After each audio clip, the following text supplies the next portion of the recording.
right. Today we have the owners of Heads or Tails, Lulu and Kylie. We'd love to understand how you got started, why you opened your business here, and what the process has been like. Well, we both live in Oakland, so it felt like a natural fit to open our business here. Neither of us really had the intention of going into business together when we first met, but through a series of events and friendships and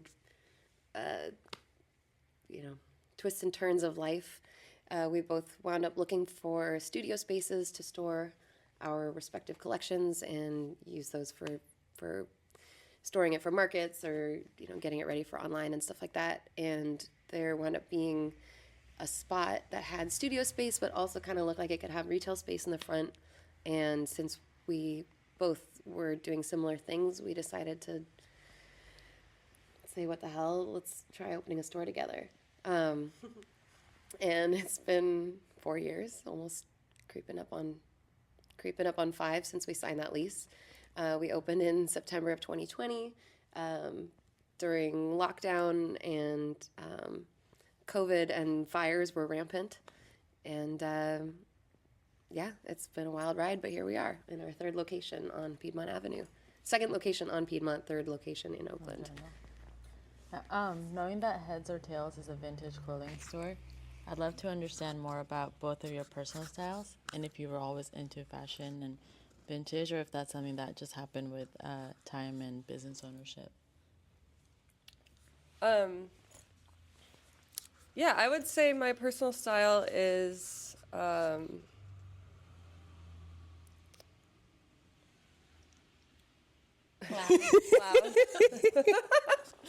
loud, and I don't know, I'm always looking for like crazy, vibrant, unique things. And I think I've always been attracted to weird stuff. Got started just thrifting throughout my life, and yeah, just being attracted to weird stuff. I don't even know what my personal style is at this point. I feel like I sort of change daily. But same thing, I've been thrifting since I was a kid. My mom's a costume designer, and so we would go sourcing together for that, and she taught me to sew. And so I spent a lot of time finding weird things, and then either altering them or kind of upcycling or whatnot. And then also just like raiding her costume stash a lot. So I feel like my style has changed over time, only in the way that it changes every day, except that now I feel like I mostly wear jeans and t-shirts often. But yes, I've always been into vintage. I've always stolen my parents' clothes, which I am extremely grateful that they kept pretty much everything they've ever owned in their entire lives, and that then I got to steal it. You didn't mention this, but one of you is a MILF. Oh, One of you has a baby. yes. So I'd love to understand how your style has evolved since becoming a parent and what business ownership has been like as a hot mom. Thank you very much. I would say that my style has evolved in that, partially it was a really interesting experience having my body change as it does, both through pregnancy and then with postpartum, and then now, again, like now I can actually fit in my clothes again, which I wasn't expecting to do. I thought I was going to have a longer period of having to like source a whole new wardrobe, which I was kind of excited about. But yes, my clothes now, I have to wear things that can get dirty and cleaned very easily because he's very goopy often. He's a very slimy child. Not particularly, he just is a big eater and food and everything. He's a child. He's a child. He's luckily past the spit up stage, which is great. There was a while where it was like all my fur and faux fur coats were like living far back in the closet. Like, do not touch those. But yes, with business ownership and parenthood, um, yeah, it's not possible without support. And Kylie's really taken on so much more than she was already doing, which was already a lot. And I, yeah, would not be able to do the shop without Kylie, and I wouldn't be able to have a kid without my spouse and my parents who've been really helpful. And yes, Uncle Goopy's mentor sessions are essential. Grandpa Goopy, whatever. He's Uncle. He's always been called Uncle Henry by my cousins. That he would babysit my nieces and nephews. So like even growing up in my head, I'd always call him Uncle Henry, even though he's my father. So now I call him Uncle Goopy, even though he's just Goopy. That's what that is. We love Goopy. How did you all become business partners, and how did you meet?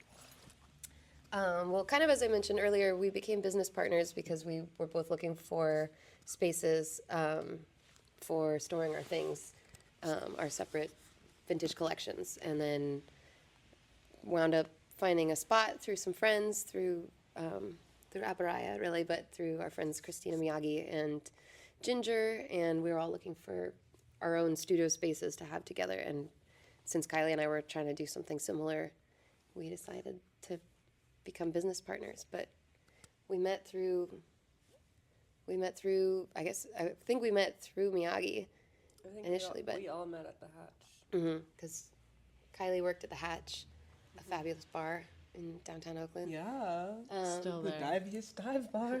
It's a very, Oh, Leo owns the bar now. Plug out to Leo. yeah, woo woo. But yeah, and I've known them through music stuff, and I worked at Abaraya for a time, and we met through that, I think. Yep. And then Yeah. how did you guys both end up in Oakland, and why do you stay? And then also just being a small business in Oakland, like kind of like that negative PR around that. Like, what are your thoughts on that? And So I'm originally from Wisconsin. I came out to Oakland kind of to pursue this. The vintage scene out there is not quite what I was looking for, and always wanted to get out of Wisconsin. And this came out to visit, and it was just like exactly what I was looking for. So that's what keeps me here. In terms of small business, well, why don't you say how you ended up here first? I'm originally from San Francisco, born and bred. I moved out here like 11 or 12 years ago now, I think, something like that, which is crazy. Time is crazy. I moved out here because my then boyfriend, now spouse, was moving over here. He was living in San Francisco for a long time, and he found a spot over here, and so then I wound up slowly but surely leaving objects in his house until eventually I moved myself in. And I haven't left because we both still live here and we've got our family here. But yeah, as far as small business ownership, did you have a thought that you wanted to? Oh, I was just trying not to get off track.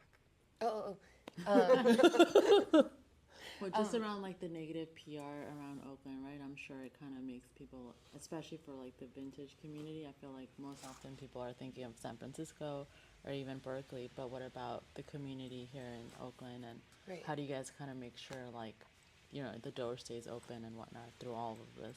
Yeah, I would say that, yeah, especially like when I was growing up, I feel like Haight Street was such a big symbol of like the, vintage hub.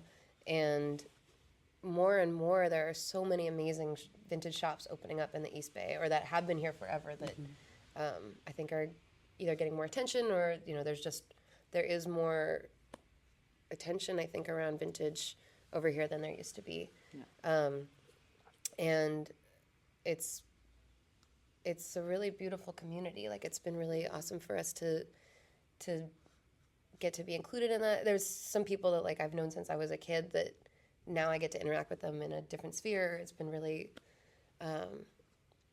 it's just been really inclusive and awesome. Everyone's really supportive of each other. At least in our experience, everyone's been super supportive. With every store and every vintage collector, everyone has their own kind of niche or specialty, whether it's different eras or different styles or whatnot. And so there's not competition. It always feels really supportive. Like people will, you know, if a customer comes in looking for something or offering something, we like know who to send them to. And everyone does that. Everyone's always like sending each other over. As far as like the negative stuff around Oakland, like, yes, there's crime everywhere, and there's so much beauty, and there's so much community, and there's so much support that like it's you know, there's it might be, I think it might be Tor. It just feels like we can't let the bad guys win.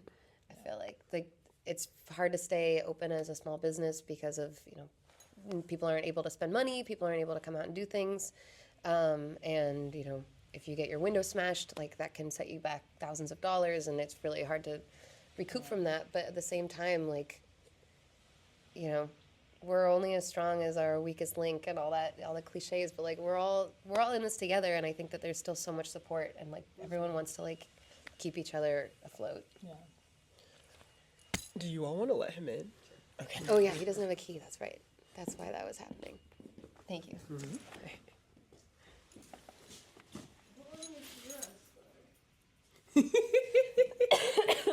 He'll be fine. He won't. Who is it?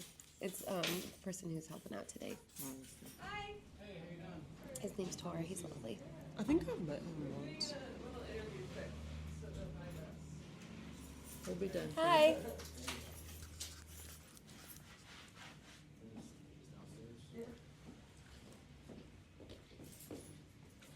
Hello.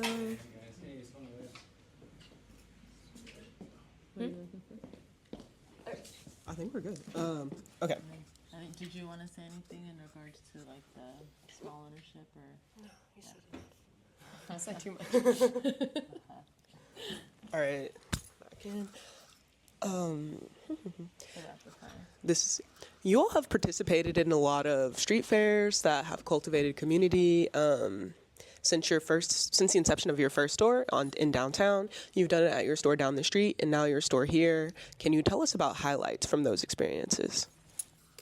Yeah, I think just bringing people together, bringing community together, being able to be a place where people can show their things. We've definitely hosted a lot of people at their very first market and have seen them grow, and it's like really cool to just bring people together and make people feel good and like sharing their stuff and being successful. Mm-hmm.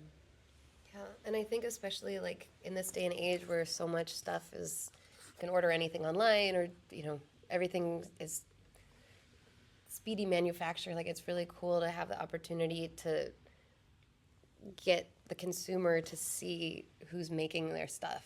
Like getting to, you know, see something made in front of them, or you know, in having that like, you know, slow made items like is really cool and really special. And especially like when we first opened our shop, it was, like I said, it was, you know, deep dark COVID times, and the world was on fire, and everything's still like that, but it's but it felt really special and really important to us to be able to host these markets outside. You know, everyone was showing up in masks and, you know, liberally applying hand sanitizer and whatnot, and we were all trying to keep each other safe, but still like trying to keep our sanity and go outside and have these like special, you know, community building spaces where like there wasn't really anything else able to go on. And so having these markets and having these events and having a DJ play good tunes and getting to dance out in the street and hang out and just kind of like help each other get through it. You talked about slow-made items. I remember at your OG markets in downtown, you had Penny Sierra who makes some items here. She used to do like alterations and all kinds of things. So can you talk about the evolution of like working with her and how you went from like pop-up alterations to carrying their pieces in your store on a regular basis? Yeah. So Penny Sierra didn't actually really come into our lives as much until more recently. That was a different Kylee that makes. Oh, That was Clothier Femme. there's a lot of Carlys doing sewing, seamstress work. So many talented seamstress Carlys. Carly Penny Sierra, I actually knew from a million years ago because we used to work together at a restaurant, which was funny. But then she came back into our life when we were moving to our treehouse location on Piedmont. So she had a studio space in there, and we had her wares in the store, which we now continue to. She's kind of our third partner in a sense. I call her shop auntie. Like if we're the parents, she's kind of the auntie of the shop, and has amazing things and is constantly making amazing stuff. Other Carly with a C, Clothier Femme, we don't currently have her items in the shop because she's like a bird flitting about with a million different things going on. But yeah, she used to pop up at the original shop location and do alterations, and we carried her things in the store, and we hope to again as soon as she's got the time to get a line down for us. How do you guys source like collectors and stuff for the store? I feel like a lot of it's been people that we knew who, it turns out like all our friends are talented and amazing. I'm not sure. There's no shortage of that here. Yeah. I think that's another thing that's really beautiful about Oakland. But yeah, I would say most people we either already were friends with or became friends just doing shows and stuff together. And yeah. Everyone's talented and rad. It's really cool. Yeah, that's dope. We'll jump into our rapid fire. So, your favorite shop, vintage shop in Oakland, restaurant, coffee shop. What's like your favorite staple? Could be Baggies by the lake. Classic neighborhood bar. Best. Yeah, I'd have to say Abaraya, Japanese fried chicken. Although, again, now that I'm a parent, I would also have to say Fairyland, which I know is classic, but like Fairyland is like, I kind of joke about it. It's kind of why I had a kid. Was 'cause Now you're allowed. I know I'm allowed. I went when I was a kid, and then like I've gone with a couple cousins and stuff like that over the last few years. But like now I have a membership. I get to go whenever I want. Whenever my child wants, of course. But yeah, like it's such a weird place, but it's so awesome, and it's just right there on the lake. And man, I love Fairyland. I think they just had the Safari or whatever. That's at the That's Oakland at the Zoo. zoo. But That's at the what's zoo, but theirs called? They have like an adult night. They have like Fairyland, like Winterland. Yeah. It's Thing. like Is that for children though? A lot of they for do a lot of stuff that's like 21 and up. Oh, okay. Which okay. now as a parent, I'm like, let me bring my child. I love can't that. go anywhere without them. But yeah, they're 21 and up. Stuff's fun too. That's fun. Yeah. Well, without further ado, this is the last rapid fire question. Can you describe Oakland in just 3 words? Vibrant. Eccentric. Eclectic. Or I mean, that too. And community. Love. I'd have to say chaotic.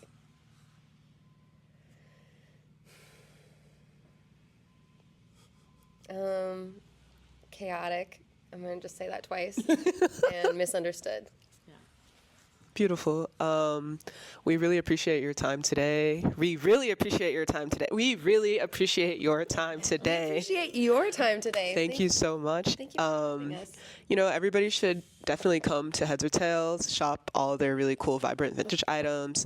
They have cool Bagoo bags, the raddest socks, raddest sunnies, good earrings, bolo ties, jewelry, whatever you need, shoes, homeware. Just peep it, come here, buy it, shop local, shop Heads or Tails. And that's that. I'll let Jazz wrap it up. She'll ask about how you can find them, how you can make these purchases. I mean, I could. Maybe I will. And maybe we'll tell you. Please tell us how we can find you, how the audience can find you, and come support your business. Well, you can find us in person right here at 4188 Piedmont Avenue in beautiful Oakland, California. We are on the internet. We have a website, headsortailscollective.com. You can email us at headsortailscollective. Don't, just kidding. Instagram.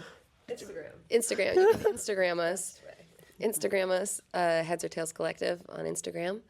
And come see us in person. We love seeing your beautiful faces. Do you guys have any exciting shows coming up or any events that we can look out for?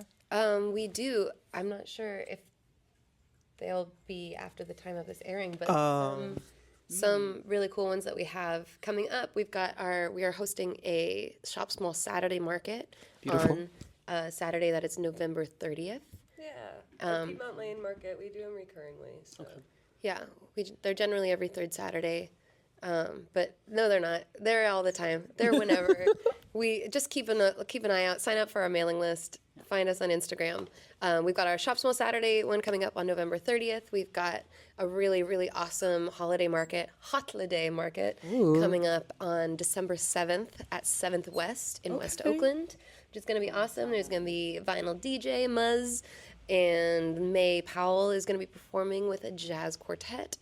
And there's going to be a million billion vendors. Wait, you have a band? Does your band have any upcoming events? Oh my goodness. Which one? Which band? Whichever band you want to plug. What Everglades is going to be playing a what's it called? Benefit show on Friday, November 29th at the chapel. It's a benefit for Nucci Space, which helps. I believe it's with artists with suicide prevention. And that's like a Graham Parsons tribute show. So we'll be playing some Graham Parsons songs, which we know you all love. And then Spicy Boys are playing December 14th at the Stork Club for Stork Club. Yeah. Kai's Christmas extravaganza. It'll be with the Boars and everybody's favorite bands. Beautiful. Well, follow them, follow their store, follow the bands, shop local, shop small, shop Heads or Tails. Thank you so much. And thank you for listening. We appreciate everybody. Thank you.